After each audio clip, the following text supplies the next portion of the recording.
A billionaire's car breaks down, leading to an encounter with a black woman holding a mysterious photo. As the image's significance unfolds, what life-altering secret will come to light? And if you cherish your family and love videos like this, subscribe to our channel to have 10 years of luck in your life. The late afternoon sun cast long shadows across the empty highway as Zachary Thompson's luxury car cruised along the deserted stretch of road. His fingers drummed against the leather steering wheel, his mind preoccupied with the upcoming board meeting. The quarterly report showed promising growth in his tech company's artificial intelligence division, but several board members had expressed concerns about the ethical implications of their latest developments. Zachary had built his empire from nothing, and he wasn't about to let conservative thinking slow down their progress. The first sign of trouble came with a subtle vibration in the steering wheel. Zachary ignored it initially, too absorbed in mentally rehearsing his presentation. The vibration grew more intense, accompanied by an ominous clicking sound from the engine. Before he could process what was happening, white smoke began billowing from under the hood. The car's electronic systems flashed several warnings before the engine died completely, leaving him coasting to a stop on the shoulder of the road. Zachary sat in silence for a moment, his perfectly tailored suit suddenly feeling uncomfortably warm in the late summer heat. He reached for his phone, only to find no signal, a common occurrence on this stretch of road, which he now regretted taking as a shortcut. He had specifically chosen this route to avoid traffic, thinking it would give him more time to prepare for the meeting. Now, that decision was backfiring spectacularly. Stepping out of the car, Zachary loosened his tie and surveyed his surroundings. The landscape stretched out before him, a mix of dry grass and scattered trees, with no signs of civilization in sight. He popped the hood, though he knew it was a futile gesture. His expertise lay in coding and business strategy, not automobile mechanics. The steam rising from the engine confirmed his suspicions. He wasn't going anywhere anytime soon. As he stood there contemplating his options, something caught his eye in the distance.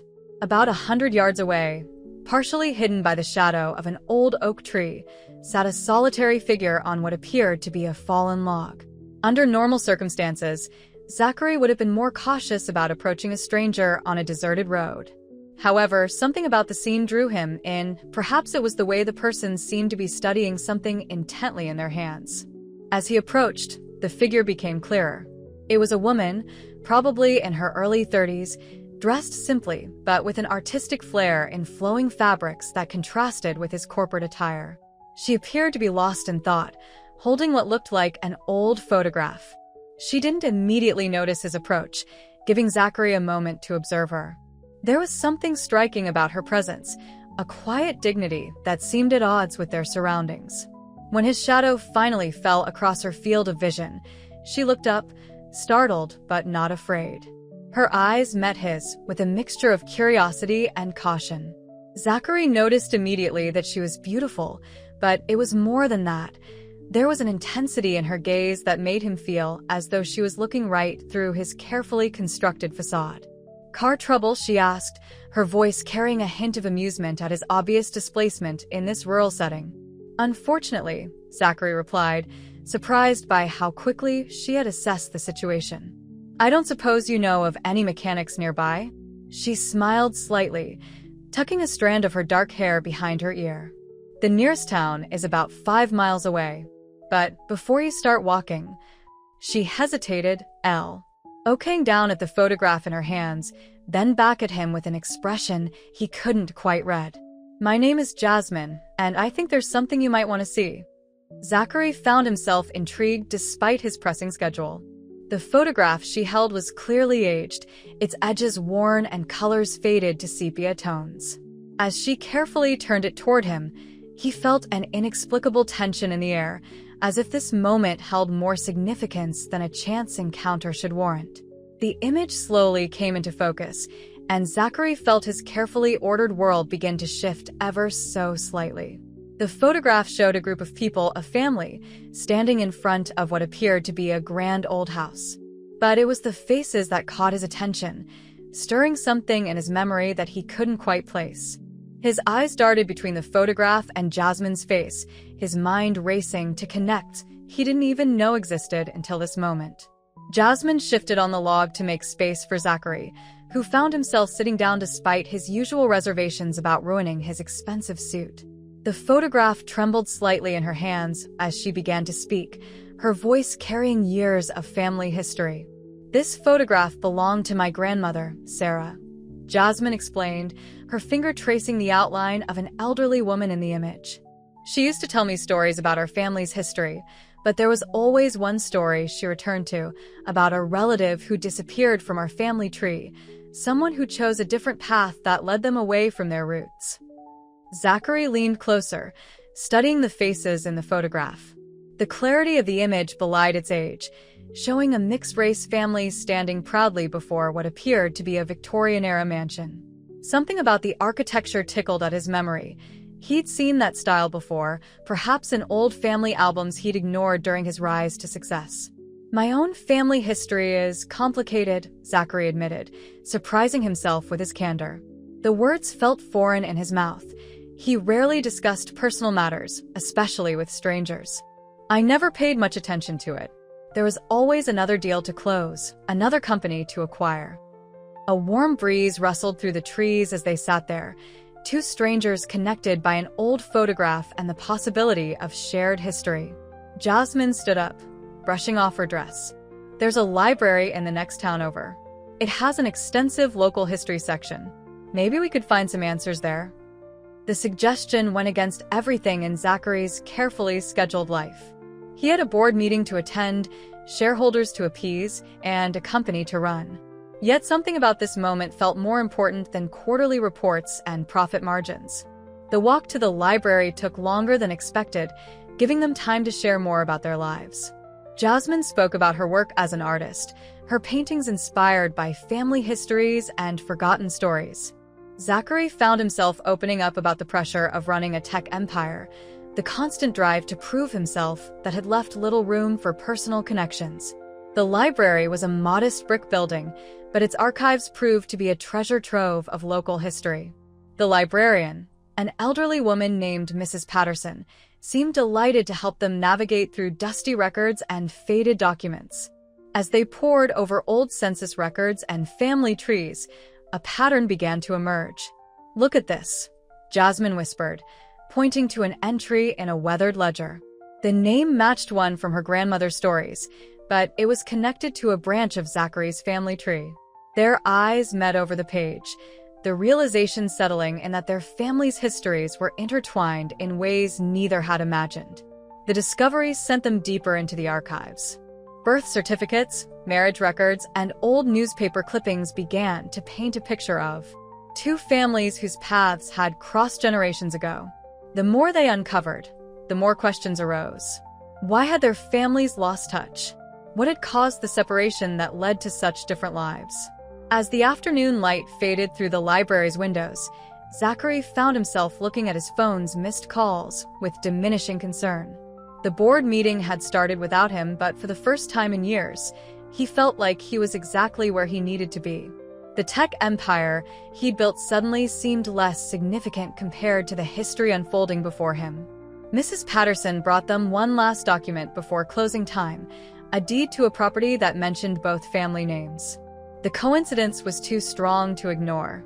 Jasmine and Zachary exchanged glances, both feeling the weight of their discovery. Their chance encounter was beginning to feel less like coincidence and more like an orchestrated reunion decades in the making. As evening approached, Zachary and Jasmine found themselves in a small local diner, surrounded by the documents they'd discovered at the library. The fluorescent lights cast a harsh glow over the scattered papers, highlighting the stark contrasts in their family histories. Zachary's hands trembled slightly as he held a particularly revealing document, a letter that detailed a bitter dispute between their ancestors over land ownership and social status. "I've spent my entire life building walls," Zachary admitted, his voice heavy with realization. "My father always said our family came from old money, but these records tell a different story. We weren't always the privileged elite. Someone in my family line deliberately buried these connections, erased this part of our history." The shame of this discovery weighted his shoulders, making his expensive suit feel like a costume rather than the armor he'd always considered it to be.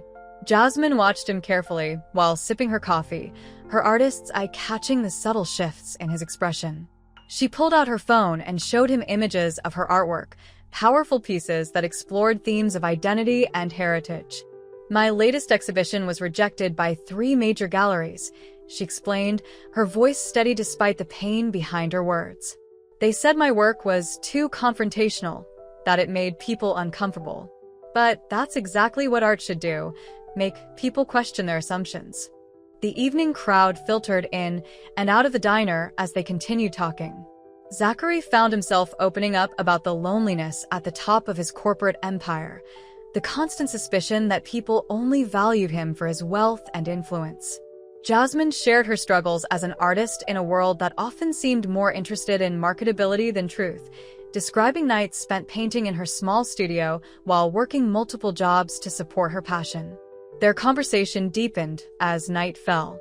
The waitress kept refilling their coffee cups, perhaps sensing the importance of their discussion. Zachary described board meetings where his heritage was subtly questioned, the implicit bias he'd internalized and turned into drive.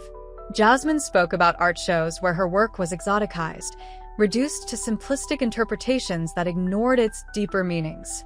"I've spent years painting about connection and loss," Jasmine said, sketching absently on a napkin. "But I never expected to find such a direct link to my own family story." Her quick hands captured the essence of the old photograph they'd found, adding details that brought out the humanity in those long-gone faces. As they talked, the distance between their worlds began to shrink. Zachary found himself drawn to Jasmine's passion for truth and artistic integrity, while she discovered a newfound respect for the complexity behind his corporate facade.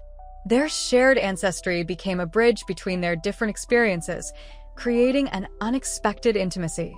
The emotional weight of their discoveries hung between them, creating moments of vulnerable silence.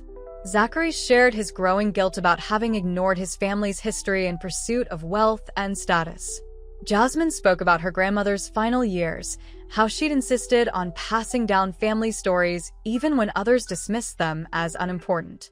Their connection grew stronger as they recognized parallel struggles in their lives: the pressure to conform, the cost of success in their respective fields, the loneliness of standing apart. Despite their different paths, they found common ground in their search for authenticity and understanding. As midnight approached, they realized they'd spent hours talking, sharing stories that they'd never told anyone else. The diner had nearly emptied, but neither seemed eager to end their conversation. Their newfound bond felt both fragile and unshakable, built on the foundation of shared history but strengthened by their genuine connection in the present. The next morning, the tranquility of their newfound connection was shattered by the arrival of Marcus Chun, Zachary's main business rival and board member. He pulled up to the diner in a sleek black SUV just as Zachary and Jasmine were leaving, his presence as calculated as the pressed lines of his suit. Marcus had apparently tracked Zachary's phone location after he missed the board meeting. "Taking up philanthropy now, Zachary?" Marcus's voice carried the practiced smoothness of corporate politics, but his eyes held something darker as they swept over Jasmine and the documents in her hands. "The board is concerned about your sudden disappearance, especially with the Jensen merger on the table." Zachary felt his jaw tighten, the corporate mask he'd let slip during his time with Jasmine sliding back into place. "My personal time is my own, Marcus. The merger documents are already prepared." The words tasted bitter in his mouth, a reminder of the world he'd temporarily forgotten. Jasmine observed the interaction with an artist's attention to detail, noting how Zachary's posture had changed, how the genuine person she'd spent hours talking with was being buried under layers of corporate armor. She stepped forward, extending her hand to Marcus with deliberate grace. "I'm Jasmine Wiz. Zachary has been helping me with some family research." Marcus ignored her outstretched hand, turning back to Zachary. "Family research? Is that what we're calling it now? The board won't be pleased to hear you're digging up ancient history. Some things are better left buried. Wouldn't you agree?" The threat in his words was barely veiled. The parking lot suddenly felt too small, the morning sun too bright.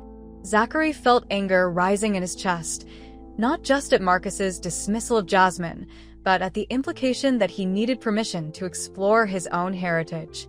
"The board doesn't own my personal life, Marcus. And neither do you." Jasmine placed a calming hand on Zachary's arm, her touch grounding him. "Perhaps Mr. Chin would be interested in seeing what we've discovered. After all, corporate success is built on understanding history, isn't it?" Her voice was steady, but her eyes challenged Marcus's assumptions. Marcus's face darkened. "I don't know what kind of game you're playing, but remember who you are, Zachary. Remember what's at stake." He turned back to his SUV, then paused. "The board meets again this afternoon. I trust you'll make the right decision about where your priorities lie." After Marcus drove away, Zachary remained tense, his hands clenched at his sides. The corporate world he'd built his life around suddenly felt like a cage. Jasmine watched him carefully, giving him space to process the confrontation. "He's right about one thing," Zachary finally said, his voice rough with emotion. "I do need to decide where my priorities lie. But for the first time in my life, I'm not sure the answer is in a boardroom." He turned to Jasmine, seeing in her face the possibility of a different kind of success, one measured not in stock prices, but in human connection. The local museum stood as a testament to the area's history, its red brick facade weathered by time, but still dignified. Zachary and Jasmine entered the quiet building, their footsteps echoing through the marble-floored lobby. The morning's confrontation with Marcus had left them both shaken, but also more determined to uncover the truth about their shared past. The museum's curator, Dr. Eleanor Wells, greeted them with genuine enthusiasm when they explained their research.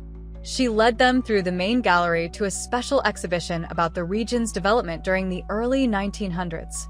The walls displayed photographs and artifacts that told stories of immigration, industry, and social change. Among these, they found something unexpected, a large oil painting that captured Jasmine's attention immediately. The painting depicted a gathering outside a grand house, the same house from the photograph Jasmine carried. The artist had captured a moment of both celebration and tension, showing people from different social classes and racial backgrounds intermingling at what appeared to be a community event. The placard beside it indicated it was painted in 1923 by Elizabeth Wells, Jasmine's great-grandmother. "I knew she painted," Jasmine whispered, her fingers hovering inches from the canvas, "but I never knew any of her work survived. My grandmother used to tell me stories about how Elizabeth would paint at night, after finishing her work as a housekeeper." Her voice caught as she studied the brushstrokes, recognizing techniques similar to her own. "She was documenting our history, telling our story through art, just like I'm trying to do now." Zachary stood beside her, seeing the painting through new eyes. He recognized several faces from their research, including a man who bore a striking resemblance to his own grandfather.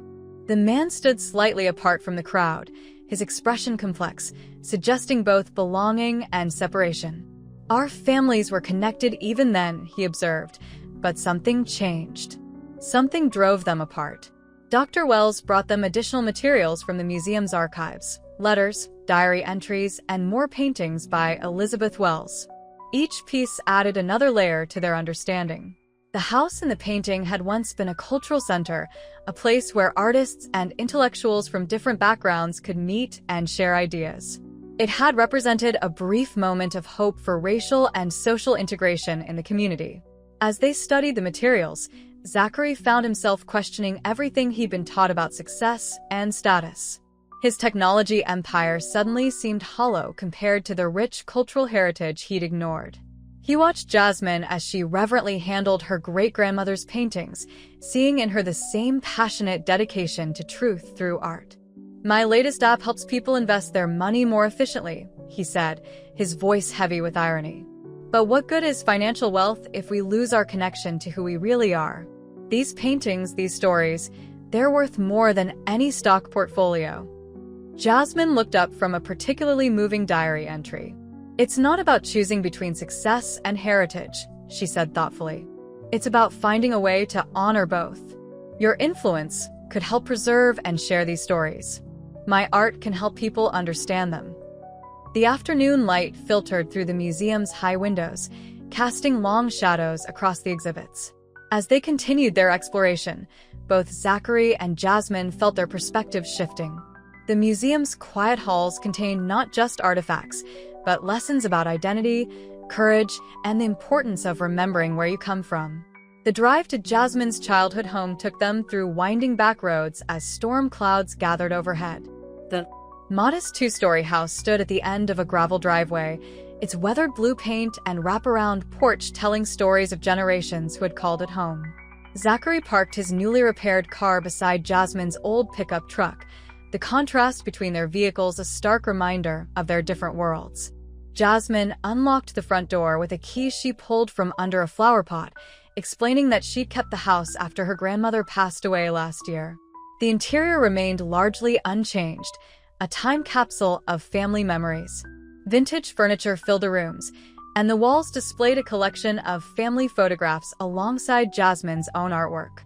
"My grandmother raised me here after my parents died," Jasmine explained, running her hand along a worn kitchen counter.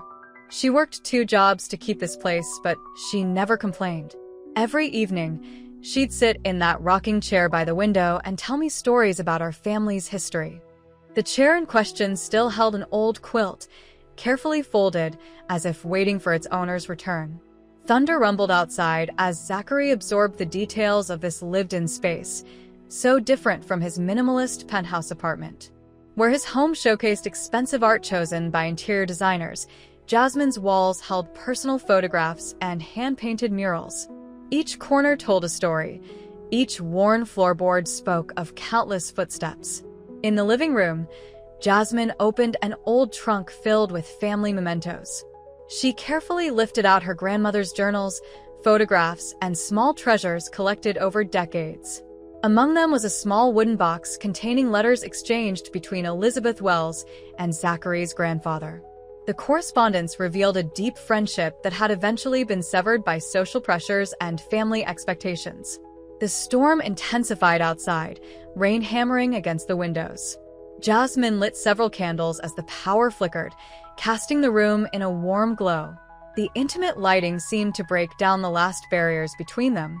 Zachary found himself sharing things he'd never told anyone: his fears of failure, the loneliness of success, the growing emptiness he felt despite his achievements. "I built my company because I wanted to prove something," he admitted, sitting on the worn sofa. "But sitting here, in this house that's so full of real history and connection, I realize I've been proving it to the wrong people. Marcus and the board, they don't care about who I really am. They just want what I can provide." Jasmine settled beside him, their shoulders nearly touching. "Sometimes the hardest thing is being honest about who we are," she said softly. "My art teachers told me to paint what sells, to avoid controversial subjects. But every time I tried to compromise, it felt like betraying my grandmother's memory. She taught me that our stories matter, even when others try to silence them." The storm knocked out the power completely, leaving them in candlelight. The enforced pause from the outside world created a bubble of intimacy. They talked for hours, sharing dreams, fears, and memories. Zachary found himself charmed by the way Jasmine gestured when she spoke about art, while she discovered his dry sense of humor beneath his corporate exterior.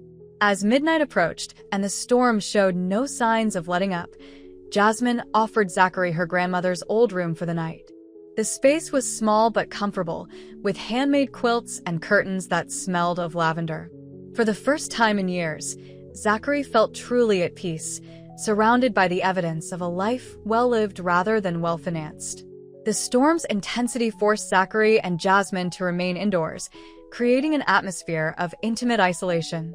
Lightning illuminated the house in brief, dramatic flashes while thunder shook the windows. They sat in the living room, surrounded by candles and family memories, their conversation growing in Korea. Singly personal as the night progressed, Zachary found himself examining a collection of Jasmine's recent paintings propped against one wall. The canvases depicted scenes of family life, but with an underlying current of loss and searching that resonated with his own experiences. I've spent my entire life running towards something, he admitted, his voice barely audible above the rain. Building bigger companies, acquiring more assets, seeking larger profits. But I never stopped to ask myself why I was running, or what I was running from. Jasmine moved closer, picking up one of her paintings, a portrait of her grandmother sitting in the very rocking chair that now stood empty by the window. My grandmother used to say that people run fastest when they're afraid of what's behind them. She taught me that sometimes you have to stop running and turn around to face your fears before you can move forward properly. The candlelight cast flickering shadows across their faces as Zachary shared the pressure he felt from his family's expectations. He described growing up in an environment where success was measured solely by financial achievements, where conversations about heritage or personal fulfillment were dismissed as distractions from the pursuit of wealth. His voice cracked as he admitted his fear that walking away from that path, even slightly, might mean losing everything he'd built. Jasmine listened intently, then shared her own struggles with identity and purpose. She described the challenges of being an artist who refused to compromise her vision, the nights spent wondering if she was foolish to pursue truth through art when more commercial subjects might have brought financial security. But every time I consider giving up, she explained, I remember my grandmother telling me that our stories are our wealth. Money can't buy back lost heritage or silenced voices. Their physical proximity increased naturally as they talked, the storm pushing them closer together both literally and metaphorically. When Jasmine shivered slightly, Zachary instinctively wrapped one of her grandmother's quilts around both their shoulders. The gesture felt significant, a shared moment of vulnerability and trust. I used to think love was like business, Zachary confessed, surprising himself with his candor. Something you could negotiate and control, with clear terms and expected returns. But sitting here, in this house full of real love and history, I realize how wrong I was. His hand found Jasmine's beneath the quilt, their fingers intertwining naturally. Jasmine turned to face him, her expression serious in the candlelight. Love is more like art, she responded softly. It's messy and unpredictable. It requires courage to be vulnerable, to show your true self. Sometimes the most beautiful pieces come from the places that scare us most. The electricity flickered back to life briefly before failing again, but neither of them moved to turn on any lights. They had found something rare in the darkness, a connection that transcended their different backgrounds and experiences. Their embrace, when it came, felt both inevitable and surprising, like two pieces of a long-separated puzzle finally finding their way back together. Dawn arrived with clearing skies and a fresh perspective. Zachary and Jasmine sat at her grandmother's kitchen table, sharing coffee and examining the old leather-bound diary they discovered in the attic during their early morning exploration. The journal belonged to Thomas Wells, their common ancestor, and its pages held secrets that would forever change their understanding of their shared history. Thomas's elegant handwriting filled page after page with accounts of his life in the late 1800s. The diary revealed him as a man ahead of his time, who had worked tirelessly to bridge racial and social divides in their community. He had built the grand house from the photograph, not as a symbol of wealth, but as a gathering place where people from all backgrounds could come together, share ideas, and build understanding. Listen to this entry, Jasmine said, her finger tracing the faded ink. April 15th, 1892. Today I witnessed something remarkable. At our evening salon, Margaret Thompson's son performed a piano duet with Sarah Wells' daughter. The music they created together spoke louder than any sermon about equality I've ever heard. Yet, I fear the world is not ready for such harmony. She looked up at Zachary, understanding dawning in her eyes. Margaret Thompson, that would have been your great-great-grandmother.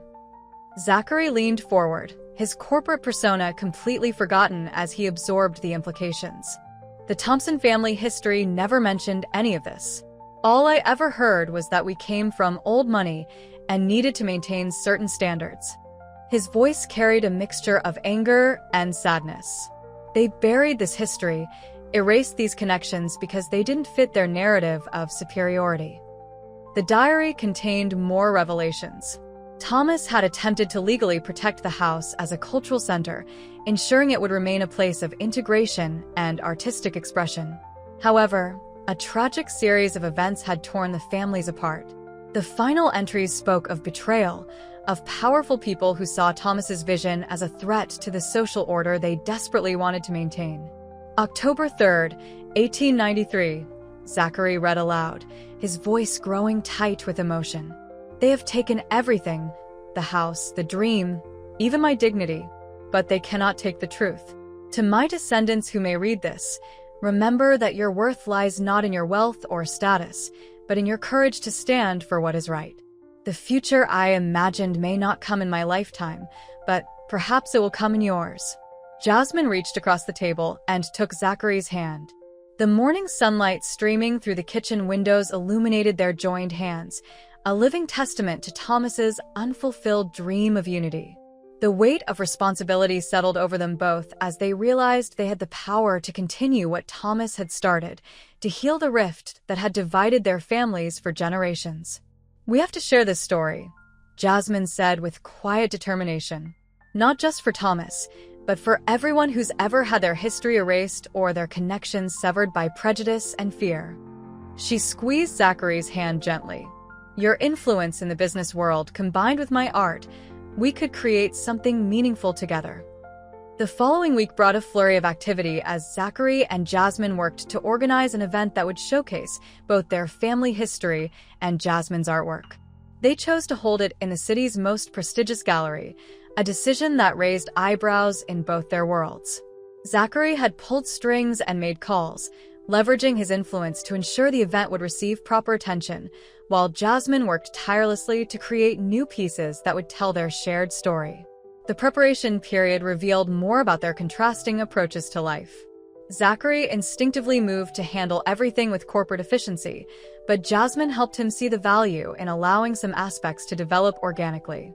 Together, they crafted an event that would blend historical documentation with artistic interpretation, creating a narrative that spoke to both the head and the heart. In her studio, Jasmine produced a series of paintings inspired by Thomas's diary entries. Each canvas captured pivotal moments from their family's history, with the centerpiece being a large-scale recreation of the original photograph that had brought them together. Her artistic style evolved as she worked, incorporating elements of both family stories into each piece. The paintings became a visual representation of healing, of separate streams flowing back into a single river.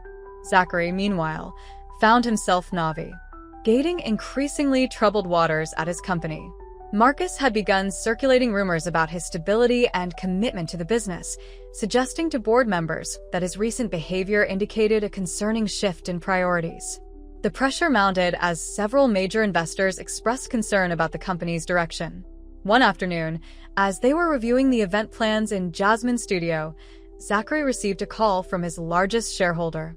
"They're planning to force a vote of no confidence," he explained after hanging up, his face tense.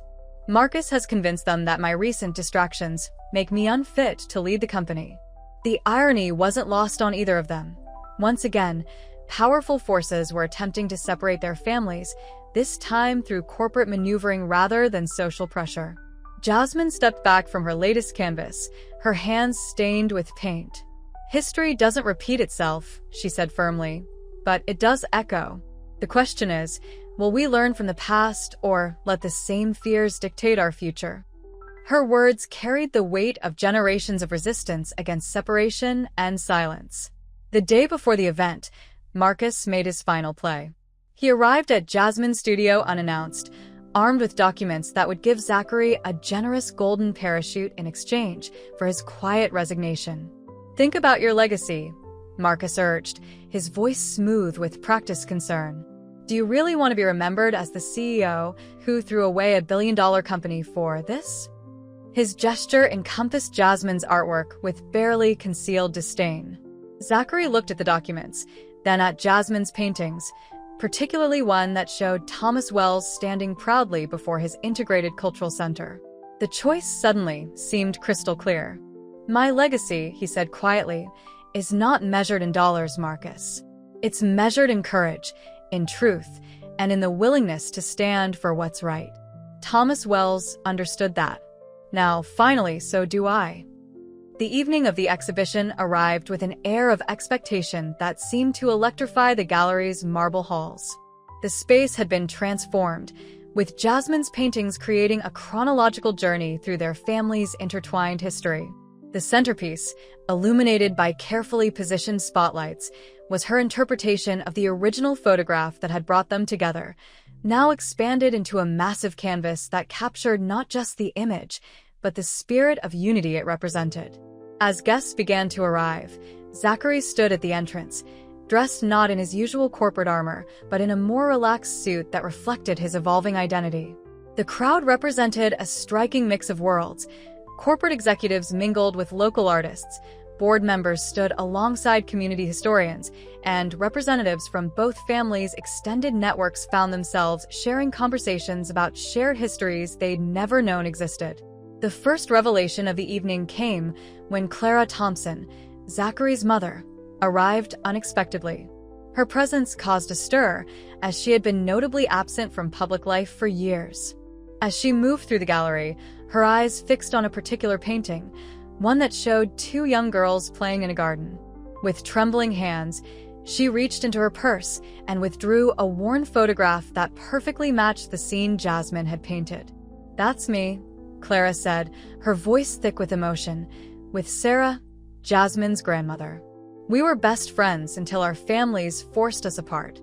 She turned to Jasmine, tears streaming down her face. "I never had the courage to stand up to them, to fight for our friendship. Sarah tried to reach out so many times, but I was too afraid of losing my position in society. The photograph you found, I gave it to her the last time we met, promising I'd find a way to fix things. But I never did." The second revelation came when Marcus arrived, his customary smirk faltering as he moved through the exhibition. He stopped abruptly before a newly unveiled painting that showed a family tree, one that connected all the major players in their story. There, on a branch he had never acknowledged, was his own name. Marcus Chun, it turned out, was descended from Thomas Wells's second marriage, a connection his family had buried generations ago in their own quest for social advancement. As understanding dawned on his face, Marcus's carefully constructed facade cracked. The man who had spent weeks trying to force Zachary out of his company now stood confronted by evidence that they were all part of the same extended family. The very heritage he had used as a weapon against Zachary was, in fact, his own as well. The evening culminated with Zachary and Jasmine standing together before the gathered crowd. Their hands clasped, they shared the full story, not just of their chance meeting and discovery of their shared history, but of the larger truth it represented. They announced the establishment of the Thomas Wells Foundation, dedicated to supporting artists and historians working to uncover and preserve forgotten family histories. "Our ancestors faced a choice," Zachary declared, his voice carrying across the hushed gallery. "They could maintain the walls that divided them, or they could work to tear them down. They chose division, and that choice echoed through generations. Tonight, we choose differently. Tonight, we choose unity." The impact was immediate and profound. Board members who had been planning to vote against Zachary now approached him with new respect. Artists who had rejected Jasmine's work in the past crowded around her paintings, finally seeing the deeper truth they conveyed. But most importantly, families who had been separated by decades of prejudice and fear began to reconnect, sharing stories and photographs, rebuilding bridges that had long been burned. As the evening drew to a close, Zachary and Jasmine stood before Thomas's diary, displayed in a place of honor. Their reflection in the glass showed two people who had found not just each other, but themselves, their true heritage, their real purpose, their shared future.